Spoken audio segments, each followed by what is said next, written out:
네, 안녕하세요. 김프로입니다. 오늘 코스피 1.74%, 코스닥도 1.74% 똑같이 상승하고 마감을 했습니다.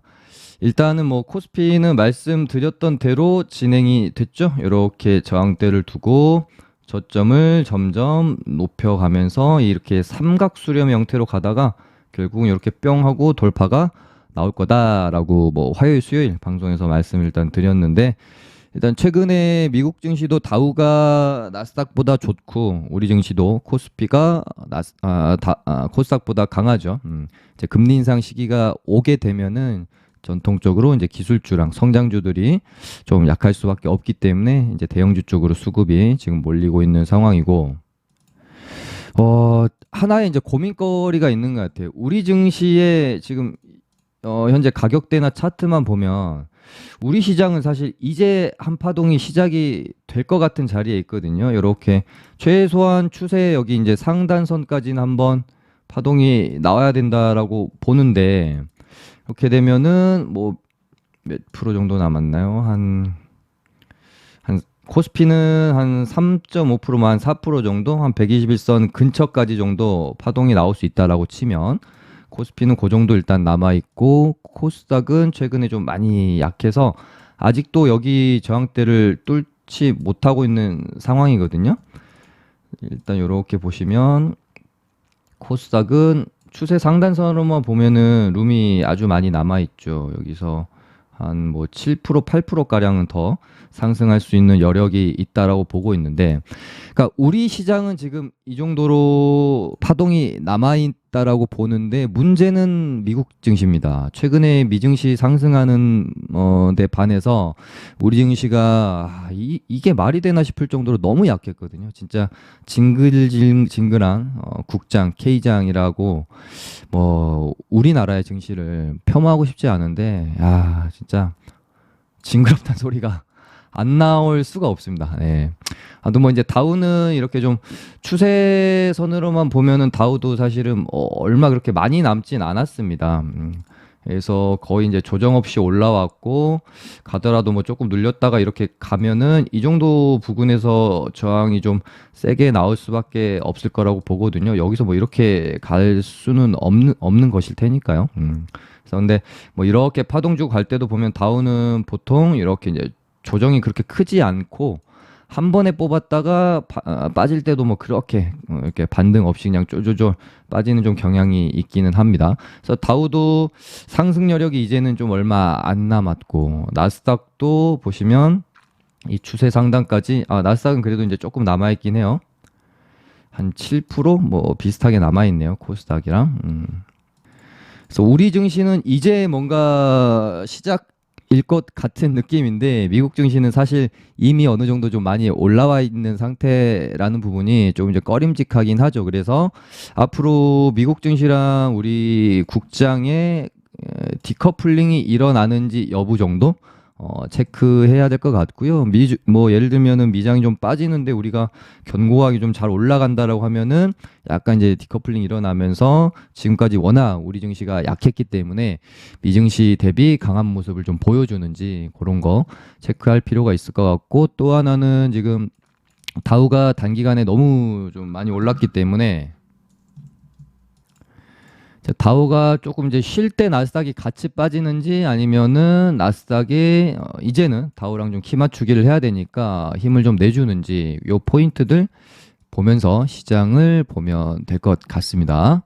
네, 그럼 테마 한번 살펴보겠습니다. 이렇게 조금 앞으로는 정리를 좀 해서 설명을 드리도록 할게요. 지금 시장에서 그래도 좀 핫하다고 하는 테마들을 정리를 해봤는데요. 뭐 개인적으로 어제도 말씀드렸지만 지금은 분명히 테마 장세는 아니에요. 시장이 바닥권에서 이제 반등하고 있는 국면이고, 이제 좀 수급이 중소형주보다는 대형주 쪽으로 쏠려 있기 때문에, 특히나 이렇게 삼성전자가 잘 가는 장이 우리가 트레이딩이나 단기 매매, 스윙 매매 하시는 분들이 항상 말하지만은 시장이 재미없어진다. 이제 중소형주나 뭐 테마주 쪽으로 돈이 좀 안 쏠리는 경향이 있기 때문에 삼전이 조금 이제 조정이 들어가야 아마 테마주나 중소형주도 하락을 좀 뛸 수 있지 않을까 그렇게 보고 있고요. 일단은 뭐 볼만한 거는 테마가 그렇게 사실 뭐 많지는 않습니다. 일단 뭐 네옴시티랑 뭐 우크라 재건주 정도가 지금으로서는 탑픽으로 좀 봐야 될 것 같고요. 이제 네옴시티 관련주랑 우크라 재건주들이 약간 이제 짬뽕이 돼 있어서 이렇게 이런 게 이제 어떻게 보면 또 좋은 점이기도 할 수 있죠. 네옴시티로 갔다가 엮어서 가다가 뭐 여기서 뭐 뉴스 없으면은 재건 쪽으로 뭐 땡겼다가 뭐 이럴 수 있는 거니까요. 일단은 한미글로벌이 대장인데 11월 초에 사우디 투자부 장관이 뭐 방한을 한다라는 뉴스가 있었습니다. 저번에 뭐 이제 빈살만 왕세자인가요? 방한이 이제 취소되면서 급락이 나왔지만 한미글로벌이 이렇게 급락 나오고 나서 다시 이렇게 이제 땡겨주는 모습들. 이때 뭐 방송에서도 제 의견을 말씀드렸었죠. 네옴시티는 재료가 이대로 죽지 않을 거라고 저는 보기 때문에 충분히 더 홀딩해서 가져갈 필요가 있어 보인다. 너무 그렇게 타이트하게 대응할 필요는 없으실 것 같다라는 의견을 이때에 많이들 걱정하셨는데 그냥 방송에서 말씀을 드렸고 한미글로벌 보시면은 이때부터 이제 흐름이 수상하죠. 개파락하고 크게 떨어졌지만 회복을 해줬고 슬금슬금 이렇게 가면서 결국은 고점까지 넘겨주면서 이렇게 이제 오늘도 양봉이 뽑아줬고 신고가입니다. 이렇게 되면은 이제 11월 초라고 어떻게 보면 일정이 딱 정해졌기 때문에 한미글로벌의 1파, 2파 3파의 어떤 고점이 어느 정도 예상이 될 수가 있겠죠. 그래서 1파, 2파 이렇게 3파에서 이렇게 오버슈팅이 한번 나오면서 그러니까 방한 뭐 앞두고 슈팅이 나올 수도 있고 방한 뉴스 나오면서 맞춰가지고 오버슈팅이 한번 나오고 아마 여기서 고점이 만들어질 가능성이 클 겁니다. 한미글로벌은 아무튼 여기서 이제 오버슈팅이 쭉 한번 나오게 되면 그때는 정리를 하시는 게 좋을 것 같고 일단 이제 뭐 오늘도 우크라 원래 이제 뭐 재건주이기도 하고 네옴시티 주이기도 하면서 이제 짬뽕돼 있는 애들인데 뭐 유신이 오늘은 또 뭐 네옴시티 관련주로 좀 가는 모습이었어요. 예, 또 이렇게 보면 이제 어느 정도 좀 준비가 뭐 되어 있는 상황이었다라고 보고 있고 저희 이제 뭐 정혜원 방에서도 여기서 매수를 해가지고 급등이 나와가지고 절반 뭐 이렇게 종가의 절반 이렇게 일단은 좀 팔고 나왔는데 재건주도 뉴스가 일단은 계속 있을 거예요. 21세기 마셜 플랜이라고 해서 빨리 이게 이제 우크라 재건을 위해서 EU, 미국, 캐나다, 일본, 영국, 한국, 호주의 동참이 필요로 하다. 496조 원짜리니까 지금 이제 고민은 이런 것 같아요. 재건주도 실제로 진짜 뭐 휴전이 만약에 되면서 재건이 시작되면 얘네들이 너무나도 큰 재료잖아요. 너무나도 큰 재료이기 때문에 새롭게 시세가 시작되는 시점이 될까 아니면 이제 정말 재건이 본격적으로 시작되는 시점 혹은 이제 뭐 전쟁이 휴전될 때 한번 팡 치고 재료 소멸이 될까? 요 이제 두 가지 흐름 중에 뭐가 나올지는 뭐 미리 우리가 알 수 있지는 알 수는 없죠. 그때 가서 좀 흐름을 좀 봐야 될 것 같고 이제 재건주들 전체적으로 준비를 좀 어떻게 하고 있나 좀 살펴볼 필요가 있을 것 같습니다. 유신 일단 오늘 네옴으로 좀 가는 것 같아가지고 빼놓을게요. 얘도 이제 여기 이제 전고점을 오늘 딱 갖다 놨기 때문에 내일 뭐 바로 뚫기는 조금 힘들지 않을까 싶어서 저 이제 장중에 샀다가 오후에 급등 나올 때 이제 정리를 좀 했는데 이렇게 좀 다시 눌렸다가 이렇게 이제 가는 그림이 나오면 베스트일 것 같죠? 예. 그래서 조금 지켜봐야 될 것 같고 그다음에 네옴시티로 엮이는 좀 힘든 종목들이 있어요. 너무 예전부터 재건주로 된 애들, 이런 애들 이제 뭐 데모나 현대에버다임, 뭐 서암기계공 이렇게 있는데 데모랑 현대에버다임 정도가 지금으로서는 차트를 조금 만들어가고 있다라고 판단이 돼서 얘네 정도 보시면 일단은 될 것 같은데. 일단은 뭐 앞쪽 구간에서 시세가 뭐 우크라 재건이라는 정말 이 큰 재료에 비하면 사실상 뭐 정말 4배, 5배 갈 수도 있는 재료라고 볼 수 있잖아요. 너무 큰 재료이기 때문에 6,000원짜리가 한 2배 조금 넘게 시세를 냈다가 죽여놓고 만약에 이 고점을 다시 뚫어낸다라고 하면은 시세가 좀 더 날 수 있는 차트상으로는 크게 무리 없다라고 보여져요. 준비가 되는 과정일 가능성이 크겠다. 그렇게 보고 있고, 현대 에버다임도 여기서 이제 뭐 고점까지 한번 또 갖다 놓고 눌렀다가 이런 식으로 진행이 될지 좀 지켜봐야 되겠죠. 그리고 히토류 관련주들이 이제 시진핑 3년임 재료가 나오면서 약간 저는 슈팅이 한번 나올 수 있지 않을까라는 생각을 했는데 나오지 못하고 단기적으로 일단 빠졌어요. 그래서 이거를 약간 뭐 단기적으로 재료 소멸로 받아들이나 정도의 생각은 했는데 일단은 뭐 재료는 저는 아직 남아 있다라고 좀 보고 있어요. 시진핑이 이제 대만과의 어떤 통일에 대해서 굉장히 적극적이기 때문에 지금 솔직히 뭐 경제 이런 거보다 여기에 더 좀 힘을 쏟고 있는 상황이잖아요. 그래서 물론 이 재료가 언제쯤 지금보다 더 뜨거운 이슈가 되고 쟁점화가 될지는 미지수지만 이대로 죽기는 조금 힘든 재료가 아닌가 그런 생각은 갖고 있습니다. 지금 뭐 동국 RNS도 일단 상한가 종가는 계속 지지를 해주고는 있습니다. 한 번, 두 번, 세 번 이렇게 좀 만들어 가다가 뽑고 박스 플레이 2차 파동 뭐 이렇게 넘어가는지 정도 체크를 해야 되겠죠. 뭐 대장은 동국 RNS 같아요. 유니온 머티리얼은 이제 이등주로 보여지고요. 뭐 뽑고 죽이고 뭐 뽑고 이런 만약 간다면 이런 식으로 갈 수가 있겠죠. 그리고 최근 이제 원전주들이 잘 바닥권에서 상승이 나왔다가 이제 미국의 웨이스팅 하우스에서 소송을 하면서 이제 한수원의 폴란드 좀 수주권이 뭐 물거품이 될 수도 있다라는 식으로 뉴스가 막 나와가지고 일단은 이제 급락이 좀 나왔었지만 이제 뭐 대장이 이제 G2파워는 뭐 개파락 나왔다가 잘 다시 시세를 좀 이어가고 있죠. 근데 뭐 이제 뉴스를 좀 자세히 읽어보면 이 웨이스팅하우스의 소송이 이제 웨이스팅하우스를 매각하려는 사모펀드가 몸값을 조금 이제 올리기 위한 어떤 작전이다. 회사 가치를 부풀리려는 전략의 일환이라는 이제 뭐 분석이 있다. 이런 얘기가 좀 있고 다른 뭐 전문가분의 뉴스 찾아봤을 때 웨이스팅하우스가 승소할 수 있는 가능성이 좀 낮고 이제 폴란드와의 원전 경쟁에서 뭐 크게 문제가 없을 것 같다라는 이제 뭐 그런 기사도 좀 있어서 이렇게 되면은 다시 원전주들도 기대감은 남아있게 되는 상황이 되는 것이고요. 혹시라도 이제 한수원이 폴란드 원전 수주를 따게 되면 그때 한 번 정도 더 파동이 나올 수 있기 때문에 원전주들은 뭐 이대로 재료가 뭐 죽기보다는 조금 더 이어질 수 있다라는 쪽으로 보고 접근을 해봐도 될 것 같습니다. 뭐 지금으로서는 이제 G2파워랑 한신기계 정도 보시면 될 것 같아요. 뽑고 뭐 한신기계도 죽이고 요새 이런 패턴이 유행이니까 이렇게 가는지 봐야 되겠죠.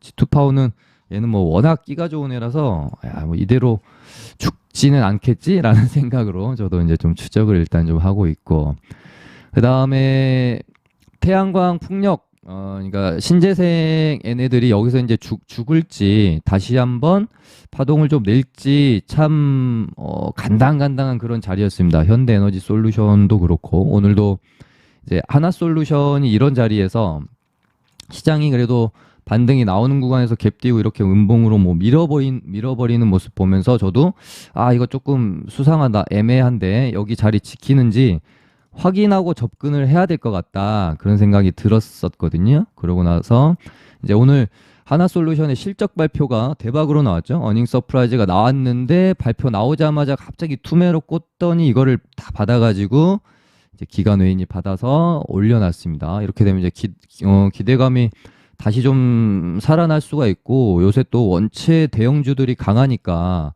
하나솔루션도 이런 정도면은 이렇게 됐다가 다시 뭐 전고점 보러 간다거나 이런 식으로 시세를 한번 또 낼 수 있겠다. 그래서 뭐 현대에너지솔루션도 여기서 지금 이 가격들 계속 지켜주고 있죠. 두 번, 세 번 이렇게. 그래서 반등이 조금 나오는지 봐야 될 것 같은데 뉴스가 좀 좋은 게 많아요. 일단 미국에서 3분기 태양광 모듈 수출액이 입증을 뭐 한다라는 뉴스도 있고, 거기다가 애플이 협력사에 탈탄소를 요구를 하면서 이제 뭐 풍력이나 태양광주들에 대한 어떤 관심이 재조명될 수 있지 않을까라는 그런 이제 뉴스도 좀 있었어서 이렇게 되면은 태양광주도 다시 한번 봐야 될 필요가 있겠다 라는 생각이 들었습니다. 오늘 만약에 이제 하나솔루션이 실적 발표 나오고 이대로 그냥 차익 실현 매물 나오면서 죽어버렸으면은 안 보는 건데, 이걸 다시 말아줬기 때문에 조금 봐야 되겠는데 라는 생각을 가지고 있습니다. 그 다음에 로봇주들이, 얘네들도 진짜 안 가네요. 일단 뭐 뉴스는 딱히는 없습니다. 로봇주 관련해서는 어떤 뭐 뉴스나 이슈화 될 부분이 없기 때문에, 얘네는 뭐 예전에도 방송에서 말씀드렸던 것처럼 실적과 연결이 되면서 실적이 가시화 되는, 그 어떻게 보면 이제 뭐 데스밸리라고 봐야 되나요? 테마주에서 이제 뭐 섹터로 변해가는 이제 실적을 입증을 해낼 때 시장에서 인정을 하고, 이렇게 이제 추세를 가지고 단발성으로 급등했다가 죽는 게 아니라 휴림 로봇처럼 추세를 가지고 갈 수 있는 거거든요. 2차 전지처럼. 그런 어떤 뭐 길목이라기보다는 이제 길목의 전 단계 정도에 있다라고 저는 이제 보고 있거든요. 이제 테마로 시세를 한번 냈다가 얘네가 이대로 죽을지, 다시 한번 시세를 이제 내갈지는 이제 테마에서 이렇게 이제 섹터로 넘어가는 길목에서 이제 실적이 증명돼야 되는 건데, 뭐 한 요 정도 있지 않나, 로봇주들은 그렇게 보여지고 있는데, 어찌됐건 이제 실적이 증명될 수밖에 없는 산업군이다라고 저는 생각을 합니다. 그러니까 성장성이 어느 정도 담보되어 있기 때문에 얘네들은 항상 말씀드리지만 조금 이제 롱텀한 그런 포지션으로 가지고 가는 게 좋을 것 같다. 그래서 뭐 지금 로보티즈는 그래도 유지를 조금 하고 있는데, 최근에 시장이 좀 좋았음에도 불구하고 좀 많이 밀렸어요, 로봇주들이. 그래서 일단 걱정이 되기는 하지만, 얘네들은 뭐 지금 뭐 이슈 될 게 많이 없어서 단타로 칠 만한 그런 섹터는 좀 아니고, 이제 스윙 개념으로 들고 가줘야 되는 그런 섹터인 것 같다. 그래서 뭐 이런 어떤 저점 구간에 또 들어와서 없으신 분들은 이런 구간에서 또 모아가면은 괜찮은 자리일 수도 있을 것 같습니다. 뭐 레인보우 로보틱스도 이런 자리들 이렇게 또 지지받고 이런 식으로 흐름 만들어 가는지 봐야 되겠죠. 네. 그 다음에 저는 이거 마그나 미국 공장 투자 뉴스를 그렇게까지 좋게 안 봤거든요. 근데 일단은 강하네요. 최근 시장에서 뭐 테마가 워낙 좀 없고 그래서 그런지 일단 대성 파인텍이 상한가를 들어는 갔지만 거래 대금이 좀 너무 약하고, 현우산업, 고캡 이 정도 있는데 재료에 대한 지속성 여부에서는 조금 의문이 있어요. 그냥 약간 단발성으로 그냥 끝날 수도 있는 재료라고 보여져서 어떤 뭐 그냥 트레이딩 영역으로 파동 안에서 시세 한번 그냥 냈다가 이렇게 이제 죽을 수도 있을 것 같거든요. 그래서 뭐 요 구간 안에서 그냥 트레이딩으로 한두 번 정도 공략할 만한 뭐 그런 재료가 아닌가 이렇게 보고 있습니다. 그리고 오늘 그 독일에서 대마 합법화 뉴스가 좀 나왔었죠. 그래서 저도 오늘 이제 우리바이오랑 오성첨단 소재 놓고 뭘 시가 베팅을 할까 고민하다가 오성첨단 소재를 했는데 우리바이오가 가버리더라고요. 아무튼 뭐 약간 이제 단발성 이슈로 일단은 뭐 죽는 모습이고요. 이제 뭐 미국 중간 선거 앞두고 아마 대마랑 낙태 관련된 종목들이 지금 이제 민주당이 이번 중간 선거에서 참패할 가능성이 있다라는 뭐 그런 게 좀 있어가지고, 뭐 낙태 관련주랑 대마가 뭐 어떻게 움직일지 모르겠지만 어찌됐건 뭐 제가 이제 뭐 적극 추천은 제가 아니고요. 그냥 이런 이슈가 있다라는 정도로만 말씀을 드리겠습니다. 그냥 뭐 그냥 기대감으로 살짝 움직일 수도 있으니까, 우리바이오랑 뭐 낙태 관련주는 뭐 현대약품 정도 보시면 되겠죠. 네, 그럼 오늘은 이 정도 하고 마쳐보도록 하겠습니다. 좋아요 많이 눌러주시면 감사하겠고요. 무료 리딩방 들어오실 분들은 링크로 카톡 주시면 초대해 드릴게요. 감사합니다.